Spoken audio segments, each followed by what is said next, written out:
Cool. All right, we're going to go ahead and get started. Thanks everyone for coming out.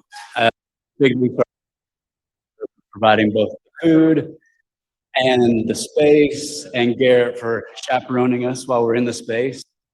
Tonight we're very fortunate to have Emily Robinson. She's both a senior data scientist at Game Data Pros and the co-author of the book, Build a Career in Data Science. So we'll go ahead and kick it off to her then.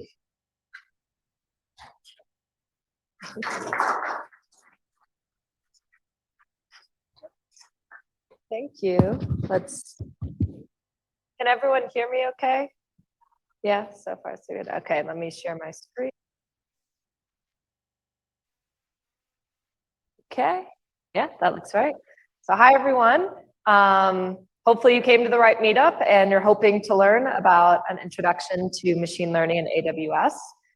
This is actually, apologies, this is slightly the wrong link for the slide. This is for the R version of it. If you add an underscore pi to the end of that link, that will take you to these slides. I'll also share that at the end. So, before we get started, a little bit about what this talk will cover. Why and the what of the cloud in AWS. How do you connect to AWS from Python on your computer? Helpful AWS terms and libraries, and using those libraries to upload images to Amazon storage system, train an image classification model, and evaluate the model's performance. Now, I only have about half an hour or so here today, so there's a bunch of things this talk will not cover. Oh, and how to learn more. It won't cover ML using any other cloud technology. So for example, Azure or Google Cloud, this will just be focused on machine learning in AWS, although some of the concepts would apply to any cloud, but a lot of the packages I talk about are specific to AWS. Math or theory behind the model. So this image classification model we're going to use is one of the models offered by AWS. I won't really talk at all about what's behind it. AWS offers some insight into it, but it's not really a clear box model. Any other algorithm, so how to do bring your own model or how to use their XGBoost. It's just going to focus on image classification. And finally, how to make a good model, and you'll see why I say this in a little bit. The background. How did I come to AWS? And also, what the heck is the cloud? Now, probably at this point, most of you are familiar with this, but I liked my co-author's Jacqueline's tweet back in 2019, which is basically you can think of the cloud as expensive sky laptops.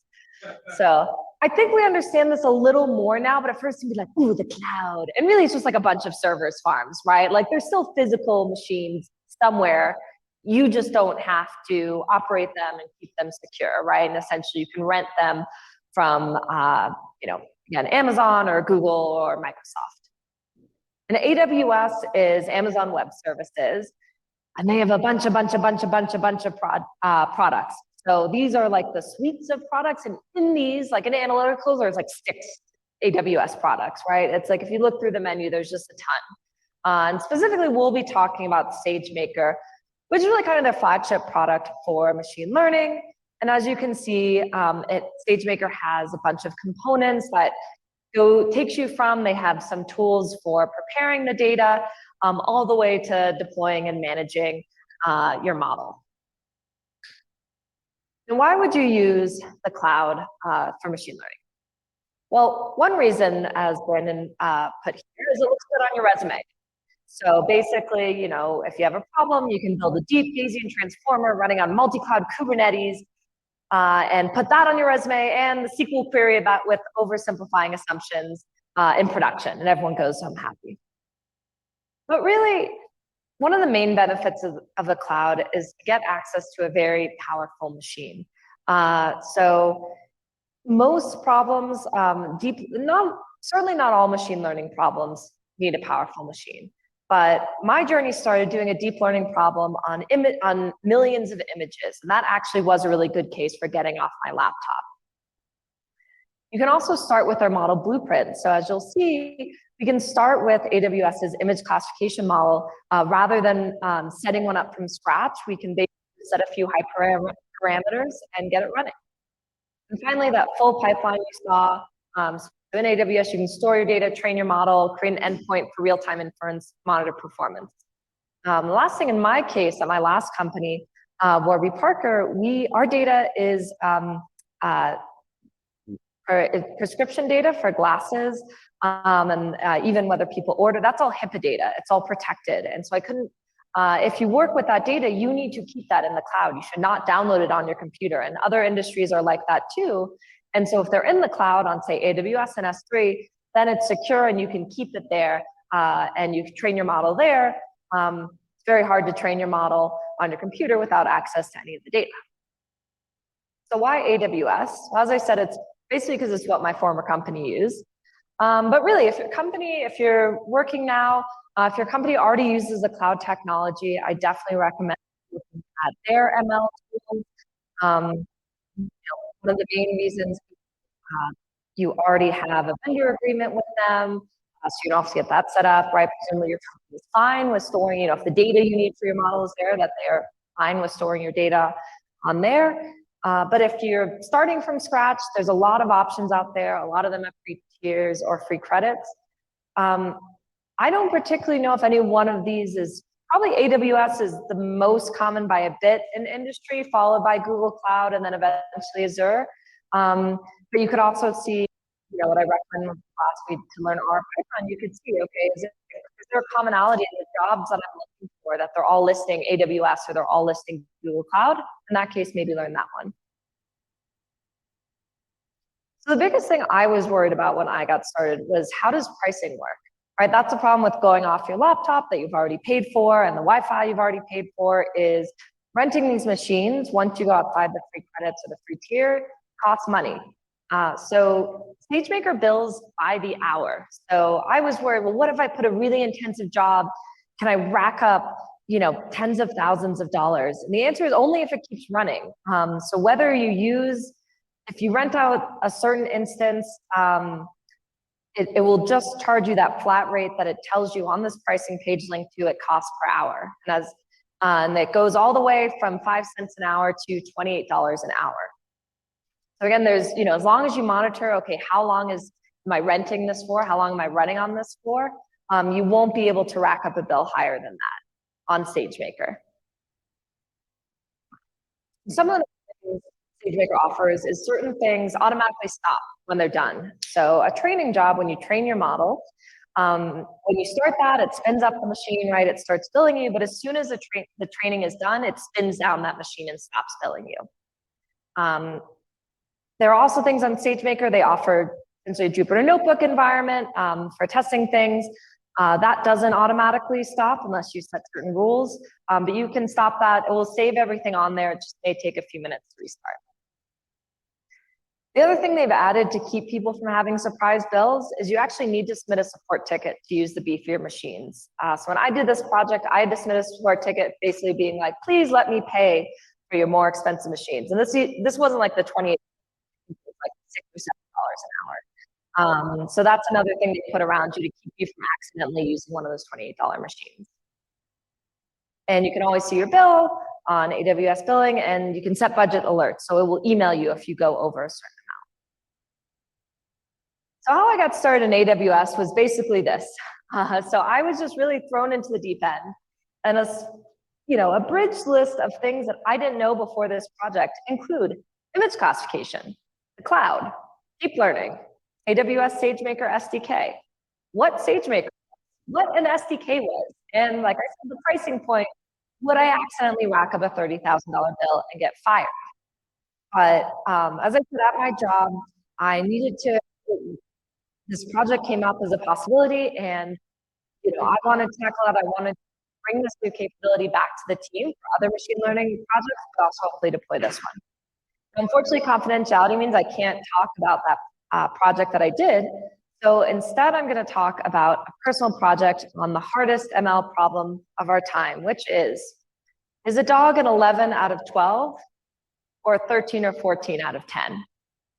If you're not familiar with this is a great Twitter account, WeRateDogs, and basically people submit photos of their dogs, and the Twitter person will share the dog's photo, and then his rating.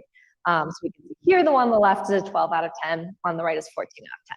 And if you're wondering what kind of ratings are these, so was Brandt. And he said, well, you give every dog 11 and 12, it doesn't make any sense. And as WeRateDogs says, they're all good dogs. And shockingly enough, it's actually his full-time job. So we had this interaction with the dentist, which is like, yeah, I've effectively monetized a Twitter account where I numerically objectify dogs. And I was wondering here, okay, so he takes an image, he gives it a rating, and our model take an image and give it a rating. So this part I still did in R. I actually haven't translated it to Python.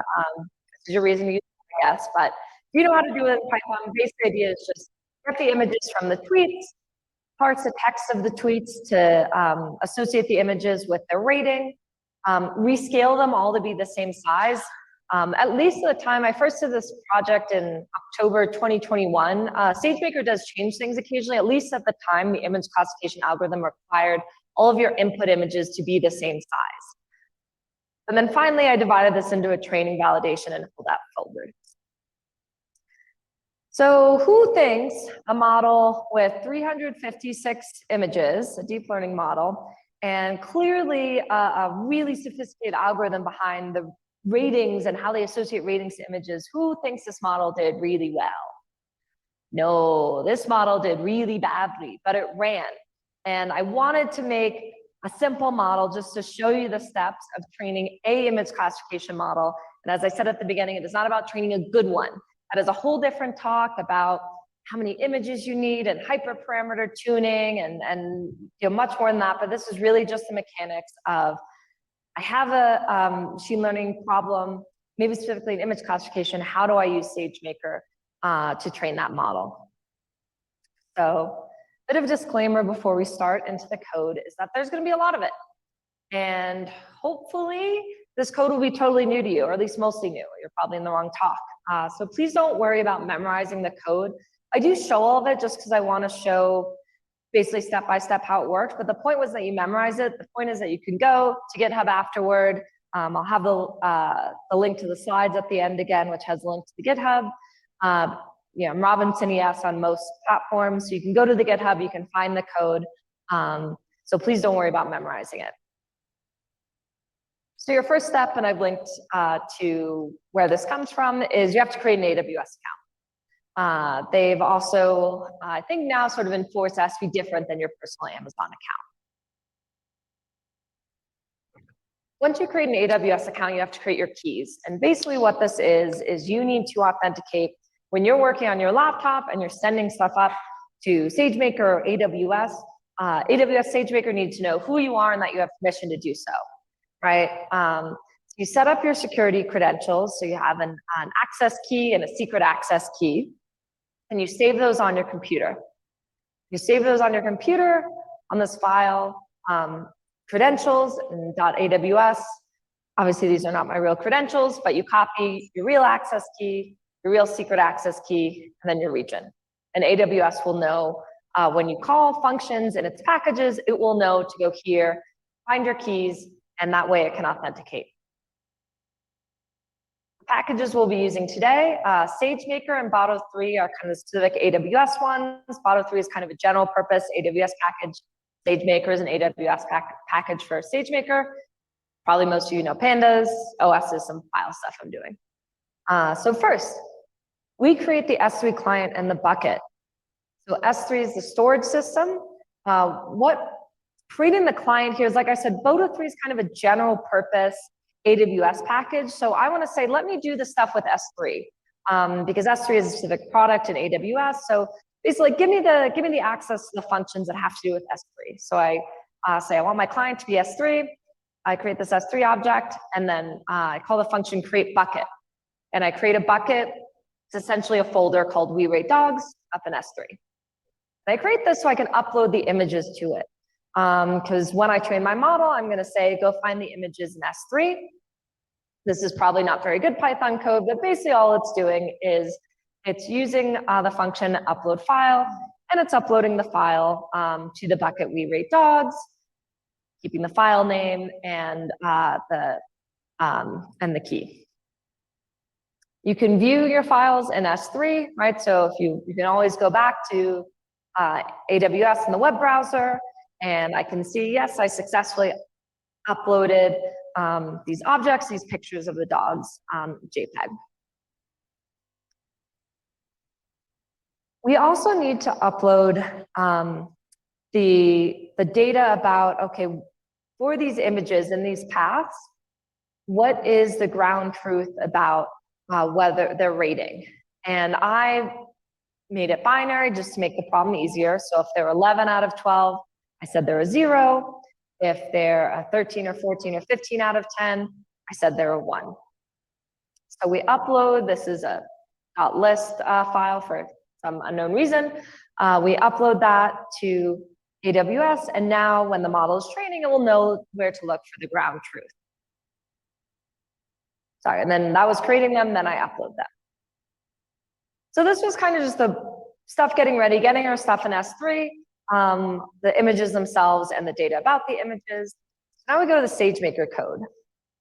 One thing that really confused me when I started was that SageMaker actually has 2 levels of APIs. There's the low-level one on the left and the high-level on the right. The low-level one, you might not be surprised, is more flexible, but it's more verbose, and most of the time you're not going to need what it offers over the high level. So I would usually recommend using the high-level API, but if you get confused when you look at docs, like why is there this different way of doing this, it might be because it's at a different level of API than you've been working in. And in general, it's good to get used to that AWS has a lot of ways of doing something. So I really like this meme about 17 a lot, depends on the context. Ways to deploy containers on AWS, yes. And I think now there are 19 ways to deploy containers on AWS, like 19 different services to do that. So in general, this is just the thing you'll have to get used to is, you know, and there's sort of the reason for it is backward compatibility, and sometimes you want to do different, you know, you have different use cases for deploying containers, and one product they offer may be better than the other, but in general, you'll find this when you start looking at AWS documentation. But the good news is there is also a lot of documentation. So our next step is we need to create an IAM SageMaker role, and basically what this is we need to give our user permissions to do things with SageMaker. So by default, you don't have permission to do anything you want on AWS, even within your account. You have to make a role. So this walks you through how to create that role and give you SageMaker full access in that role. So this way, we'll be able to use all of the SageMaker API functions. So now, just as we did botto3.client parentheses quote S3, we are now instead want to interact with the IAM set of functions. So we can, from IAM, we can get role, we can get the SageMaker role we just created and get the ARN. And that's what we're going to use in our functions to say, hey, when I'm asking to do stuff with SageMaker, look, I do have the permissions to do it. Then we need to create an estimator. So the training image is a Docker image. And as I said, Amazon is offering us an image classification algorithm. And so the training image is saying this is what, you know, where all the things it needs to run, the algorithm, all the packages and whatnot on this training image. And then the estimator we set up, we say, okay, first, this is a training image, the role. We then set up various things about the instance, or basically the computer we want it to train on. So I want to train on an ML-P2 extra large. How to know which to train on? Sometimes the algorithm about page will give you some advice. They'll say generally you need an image of at least this much vCPU, or you need at least, you know, we recommend these 3 instances. You can also go by the pricing page. You probably don't want the $28 one. You can also, as I do, run the model for 12 hours until it runs out of memory. And then you say, oh, I got to upgrade the instance. So there's a variety of ways to do it. The last kind of stuff is basically just saying the input is going to be files. I want the output to go to this S3 bucket, and some things about the session. So we've kind of set up kind of the boilerplate for our model. We set the hyperparameters next. Again, this talk is not really about how to set good hyperparameters. Some of these come from the data itself, like how many training samples do you need, or do you have, sorry, how many classes are there? In our case, right, that's 2. Then there's some things like mini batch size, epochs, right? Which again, Amazon has a little bit of documentation about what these are, but if you want to learn, well, how do I set a good mini batch size? How do I know what's the right number of epochs? I'll show at the end, there's a variety of good resources about deep learning in general. So we create the data channels, format, and location of our data. And basically what this is we're telling SageMaker where to find our actual image files for the training and validation sets, and then that LST file for where's the ground truth about what rating does this file have, right? What class does it belong to? And finally, we train the model. So after all that, we can go into our console, we can see the model is training. More realistically, this is what it looked like. You will probably have some things like this where it will fail and then you click it and you see what went wrong. Oh, I forgot to specify this, or this shouldn't have been coded. Hopefully that's a little less so if you actually take this code and use it to get running. But it's fine. You can see it usually fails pretty quickly. It's a couple minutes. And again, mostly I think this instance is like 12 cents or something a minute. So you might have some failures, but hopefully eventually it runs. I said you can view your logs. And it actually shows you what were the metrics at each epoch, so sort of each run through the data. What was the accuracy for the training set and the validation set? Now, maybe this doesn't look so bad, but a funny thing about SageMaker is actually I have to run another piece of code to get back what were the predictions for the individual, of the final model for the individual images in my training and validation set. So this just gives me a nice peek into overall accuracy, but it does not say if I want a confusion matrix or I want to understand something more granular, I need to do what's called a batch transform job. And a batch transform job basically lets you put a lot of images up at once in the model, this trained model, and get back out its predictions. So for some reason, maybe they've made it better since then, but for some reason, like this is their recommended code for getting back what those results are. I don't know why they don't have a simpler way to get the output of, I just want back, okay, great. I looked at I ran all my images through my model. What did it get back? But unfortunately, it's this code. And spoiler alert, as I said, how'd the model end up doing? So who here has a guess about model without a lot of images, trained on accuracy, that had an imbalanced class size? What do we think happened? Yes. It was very high, exactly.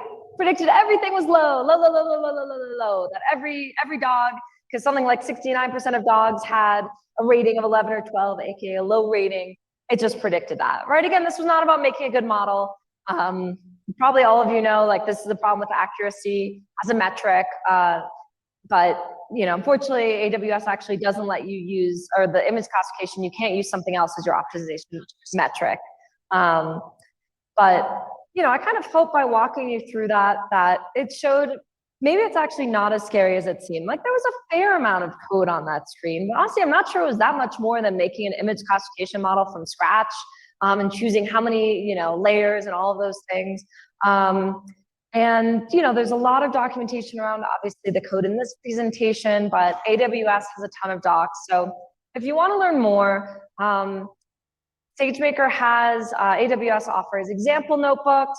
There are documentation for the Python SDK. There's a developer guide. In terms of deep learning specifically, Francois Chollet's book, which I've actually been working through, is excellent. It's recommended by basically everyone I know who's read it, who's in this space. So I definitely recommend that for if you're like, what's an epoch? How do I choose a mini batch size? That's where I'd recommend going. The top takeaways say it's actually pretty hard, but not impossible to rack up a huge bill with SageMaker.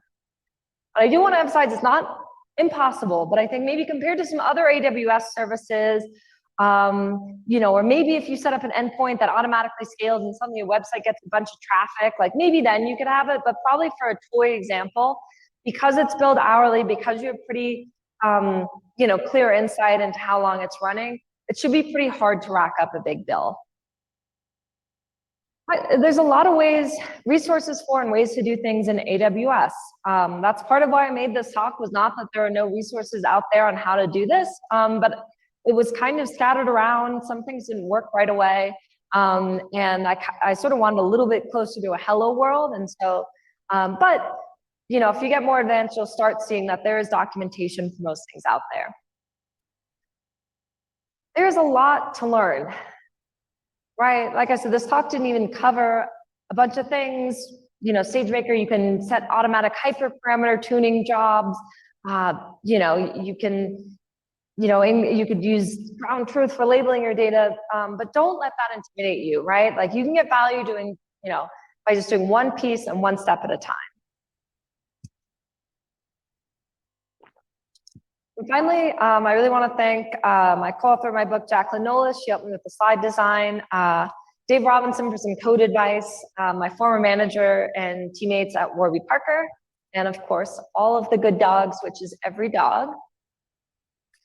And if you want to see these slides, as I said, this is the correct link. So bit.ly/AWSDogs_pi. I have a blog. It's called hooked-on-data.org. I haven't written about AWS on it, but I have some other things around Python and R and A/B testing if you're interested in that kind of thing. Or if you're interested more in kind of career advice, I wrote a book called Build a Career in Data Science. It's at datascicareer.com. Or you can use so I think this says something about my co-author and I. That was the URL shortener I came up, or alias I came up with. Hers is bestbook.cool. So that will also work and get you to the book.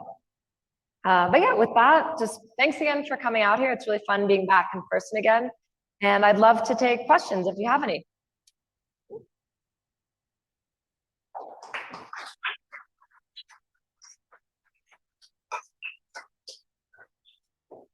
I have a question. You said that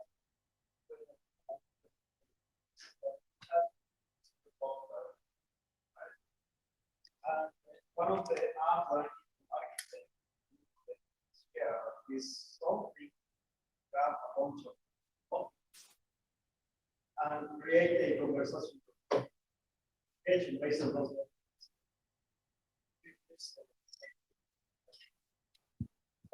I think it depends. I certainly think you could do that with SageMaker. I did hear just today, ChatGPT announced they're going to have a business subscription, which I think is going to matter a lot. I don't know if that's professional or personal, but professional wise, I know some employers are like, please don't upload anything to ChatGPT about us, right? Because they can use that in their training data, IP protection, all of that. But their business plan, maybe we'll sort of protect against that. They've said that basically they won't use it to train their model. Yeah, so I think it depends. It's also hard to say, you know, if it's by the end of the year, 5 months from now, right? What will ChatGPT do? I think SageMaker, in some ways, will have more structure around it, as in it will sort of guide you through a bit more, but maybe you'll find ChatGPT out of the box is actually pretty good. Like, you know, you can just use some sort of common language and get it. So yeah, I'd be curious what you end up doing, but I don't know that there's a clear answer. Oh yeah. I'm just here as an attendee, but there was a recent announcement by Amazon that there's a new product called Bedrock, which is basically a front end for SageMaker that will allow you to pick your own LLM. So everybody's talking about ChatGPT right now, but there are a myriad of other logical language models out there, Jurassic, stuff from ATI, things like that. And the idea is that that landscape is just going to continue to grow and grow and grow. So with the front end of Bedrock, you can kind of think of it as sort of like an API gateway into picking your own LLM, running it in your own model, and most importantly, to the point you mentioned, you control the data, keep it in your own environment, so you control who's doing what with your sensitive information. I should always have something from Amazon in my talks. This is great. Yeah. Also, this was not sponsored by Amazon or AWS in any way. Yeah, he just lives. Aside from the issues that you mentioned before with your project that you were working on, the passion project, what are like some of the other bottlenecks that you have faced while learning how to use SageMaker and other AWS tools that are within the AWS ecosystem? Yeah, so one thing is some of the bottlenecks, yeah. So definitely the big ones I think were just like finding the right resources. And I Google and I find this doc and I'm like, okay, this links to this other doc, but this notebook says this thing, and what about this one?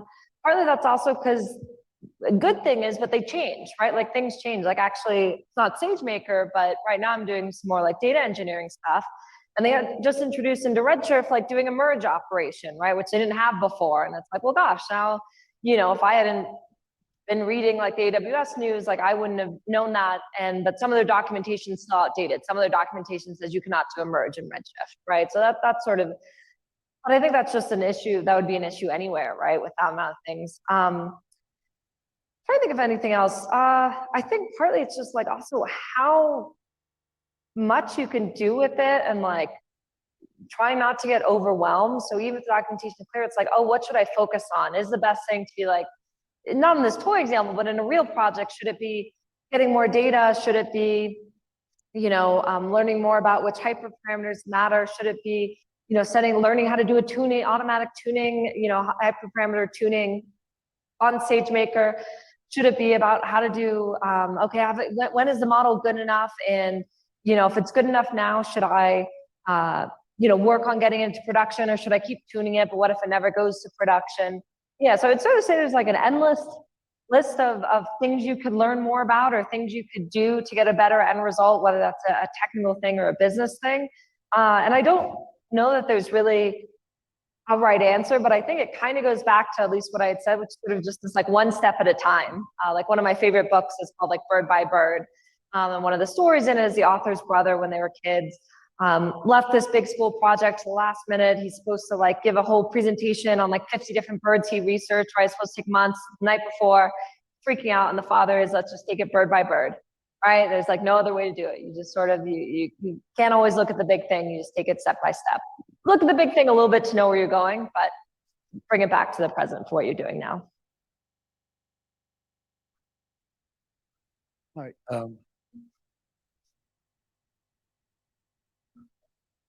Oh, all right. Thank you. So when would you choose to use PyTorch or some other framework as opposed to Sage, what you're talking about? SageMaker, yeah. So one of the nice things about SageMaker was, well, okay, it did take me a little while to get up and running because I had to like learn SageMaker, but once it was pretty smooth, like having that sort of image classification that they offer, right, with some tuning. I think you can get a faster start of that than kind of building from scratch, like a Keras model or a PyTorch model. That being said, I think, why wouldn't you use is, like I said, there are certain limitations. So there are certain hyperparameters you can't tune, there are certain things you can't change. And so if you really, maybe you try it out and you find like, I've done a little tuning, but I really need to do this thing and it can't, or this just isn't performing well enough, maybe then you kind of need to roll your own model. But in general, I would say this is like a fairly good starting point. Oh, and maybe the last thing would be, look, if you have used PyTorch or Keras or something else a lot and you're very comfortable with it, I don't think there's any reason necessarily to use SageMaker. That being said, the nice thing about SageMaker is you can kind of pick and choose parts of it you use. And you could use SageMaker to deploy a custom PyTorch model that you've made, right? Because you want SageMaker to handle scaling it up and making an endpoint for it, right? And receiving, the images and giving back the results as an API. And you could totally skip over having SageMaker train the model. So it's kind of up to you, but yeah, I would say if you are someone who hasn't done a lot with deep learning and you just kind of want to get started, learn a little bit, like deploy the model maybe for a toy project, it's kind of a nice way to start because it gives you that relatively easy access to like a powerful computer and, a sort of model blueprint.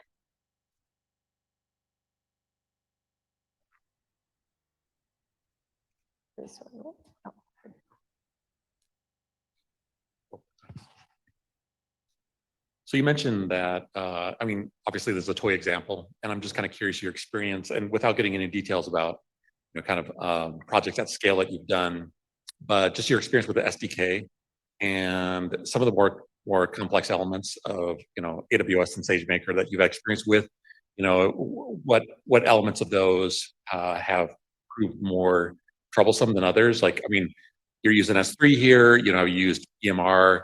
Obviously, for a small data set like this, you could employ transfer learning. I don't know, is it fairly easy to implement those sorts of things within SageMaker?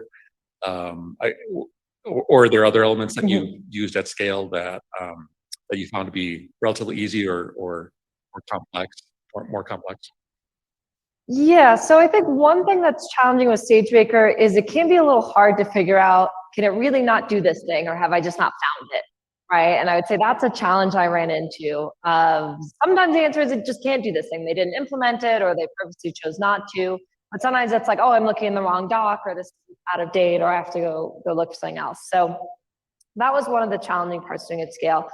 The other thing I find is while the documentation is pretty extensive, like the SDK docs don't usually have examples, which I find a little weird, as in it will be like, here's the function, this is the estimator function, here are the arguments, here are like what each argument means, but they don't ever just show the function running, which kind of makes it hard to see exactly how it applies sometimes. So I wish they did that a little more. I'm trying to think of any other challenges. Yeah, I would say that biggest thing is it's definitely not, in no way is it like all the way on kind of like a BI tool lens like Tableau, but at the same time, it's a little bit like that, like at least with R, I'm like, well, I know I can always figure out how to do it, right? Or like Python, right? There's some way I can hack at this language and I can build something to do this. And at SageMaker, you're like, well, I don't know if they built the capability for me to do this. Maybe I can extend and add on to it, but maybe that would be too much of a pain. And it's better for me to just kind of roll my own. So that can be sometimes a little challenging when you push it to the boundaries a bit. That said, I would recommend if you are at a company that's a customer of AWS or Google Cloud or whatever, you probably have some like enterprise support, depending how big you are. If you're a decent sized company and so are support engineers, and I used that at my last company, and that was helpful sometimes because they could be like, oh yeah, we don't offer that. That's an upcoming thing that we will offer. Or here actually that it wasn't that clear, but let me walk, sometimes we even got on the call and they'd like walk me through some code they wrote to do it. Because right, and it's in their interest, especially if say your company uses AWS a lot for S3, but hasn't done SageMaker, they would love for you to use SageMaker, right? And spend like tens of thousands more dollars. So they would, if you're a big enough company, they think that's plausible, they will there's probably some support folks on their side that can help. Feel a little weird saying that with someone from Amazon in the audience, but from the other side, that was my interpretation. So say that you want to take this further, your model is performing awesome and you want to take it to the next step and hook it up to an API. Have you gotten that far yet with your models? Yeah. So that's so SageMaker, that's kind of the next step. You can make a SageMaker endpoint, essentially like hooked up to your model. I believe it like scales essentially automatically, which is really nice. I'm trying to remember why I wrapped it in an API gateway, right? Another AWS thing, to make it so basically, I think it was because I wanted to resize the image that was like, if someone sent over an image, I wanted to resize it, then hit the endpoint, then get it back. But yeah, so I didn't show it here, but that is like that's called SageMaker endpoint, and it's fairly straightforward once you've trained the model. I think you might even be able to just refer to that IC dot, like make an endpoint, I forget. But yeah, I've done that. It did not go, so I've done that, and that's how generally I would recommend doing it. And like I said, that's where I was saying earlier, even if you wanted to like bring your own model and not use a SageMaker trained model, you could still deploy that with the endpoint. So did you have like a fast API service that's pointing to that endpoint? So what I did was set up the API gateway. It's not getting to the point where I like hooked up for anything to be calling that API, but basically I set it up so it could, right? And the API gateway also, you can set up certain security, only, people from this, whatever IP, this thing can like hit this API and like get back what you want. But that's basically where I got to. So I haven't yet gotten to the like monitoring stage. Okay, great, we have our model running. How's it doing? How many times is it getting hit? But AWS does SageMaker also offers products for that.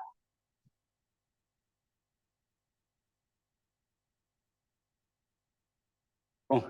Thanks again, Emily Robinson. I